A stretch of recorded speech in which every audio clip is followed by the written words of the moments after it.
Yes, ఇప్పుడు కూడా అవకాశం ఉంది. ఇంజనీర్లు చెప్తున్నారు, వాళ్ళకి చేత కాకపోతే ప్రభుత్వాన్ని మాకు అప్పచెప్పమనండి, వాళ్ళని తప్పుకోమనండి, మేము చేసి చూపిస్తాం.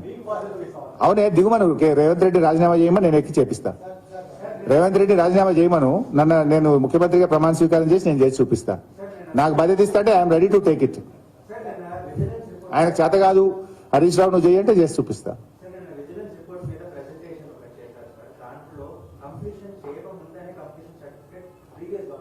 See, then I have to see the report.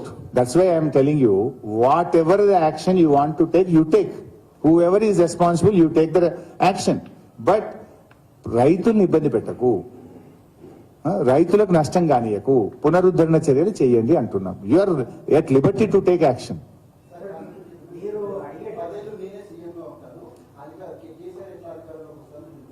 Shri బైసాబ్, ఎవరు ఎన్నేళ్లు ముఖ్యమంత్రి ఉండాలని మనం కాదు నిర్ణయించాల్సింది, రాష్ట్ర ప్రజలు నిర్ణయిస్తారు.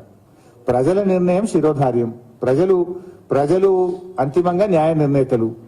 మీరు ప్రజలకు ఇచ్చిన హామీలు అమలు చేయండి, మేము కోఆపరేట్ చేస్తామని చెప్పినాం కదా. నిన్న నల్లగొండ సభలో కూడా కేసీఆర్ చెప్పారు, 5 ఏళ్లు మీరే ఉండండి, ప్రజలకు ఇచ్చిన హామీలు అమలు చేయండి అని నల్లగొండ సభలో చెప్పినారు కదా కేసీఆర్ గారు. మీరు బాగా చేస్తే ప్రజలు మీకు మళ్ళీ అవకాశం ఇస్తారు, బాగా చేయకపోతే బయటకేసి కొడతారు మిమ్మల్ని.